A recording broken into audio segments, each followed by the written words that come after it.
לאחר 7 באוקטובר התעוררנו כמו כל עם ישראל למציאות חדשה ומאתגרת. חלק ניכר מהסגל האקדמי, מהסטודנטים ומהסטודנטיות גויסו לשירות מילואים. רבים אחרים פונו מבתיהם, בנות ובני זוגם נותרו מאחור. אנו במועצה להשכלה גבוהה הבנו את גודל האחריות המונחת על כתפינו בשעה זו. חלק ממוסדות הלימוד האקדמי נאלצו להפסיק את פעילותם או להעבירה למקומות מרוחקים ופתוחים, והמוסדות פעלו ועדיין פועלים במרץ ליצור יציבות ולהקטין ככל האפשר את המחיר שאותם סטודנטים וסטודנטיות עתידים לשלם על פועלם למען המדינה.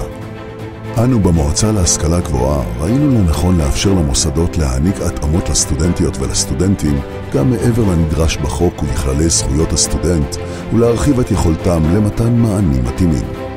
הוועדה לתכנון ותקצוב יצאה בתוכנית תמיכה למוסדות הכוללת מתן מלגות לשכר לימוד, רשת ביטחון תקציבית למוסדות והגדלת קרן הסיוע לסטודנטים המשרתים במילואים, תקציב סיוע למוסדות למניעת נשירת סטודנטים, סיוע נפשי וכיוצא באלה.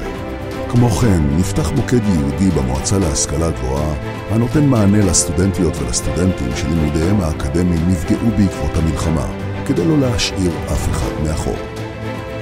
המל"ג, בשיתוף המוסדות, התאחדות הסטודנטים והסטודנטיות ונציגי צה"ל, התקנה את כללי זכויות הסטודנט כדי לאפשר התאמות נוספות לסטודנטים המשרתים במילואים ולסטודנטים הורים שבן או בת זוגם משרת בשירות מילואים. הערכות חלופיות, פטור מנקודות זיכוי, עובר בינארי, מועדי בחינה מיוחדים, שיעורים מוקלטים ואפשרות ללמידה מרחוק. כמו כן, ניתנה תשומת לב מיוחדת להיבט הנפשי והשפעתו על התנהלות הסטודנטים והשתלבותם במהלך הלימודים. המוסדות פעילים מאוד בנושא ומתגברים את גופי התמיכה הנפשית בכל הקמפוסים. נוסף על כך, מתכננת המועצה להשכלה גבוהה לתת מענים נוספים בכיוונים אלו.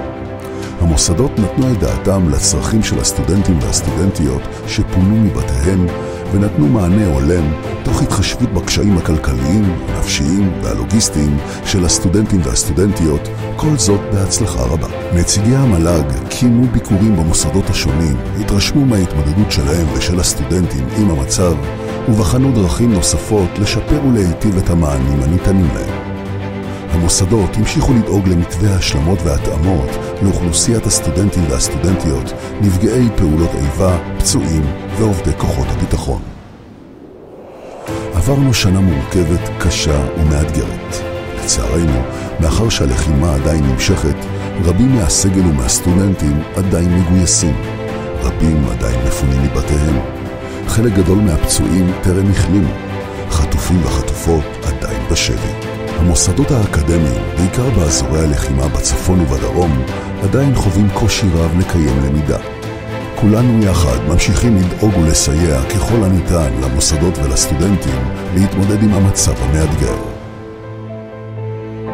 אנו כאן כדי להילחם לא רק על ביטחונה של מדינתנו והישרדותה, אלא גם על עתידה האקדמי שיבטיח את עצמאותה וצמיחתה לעתיד טוב יותר.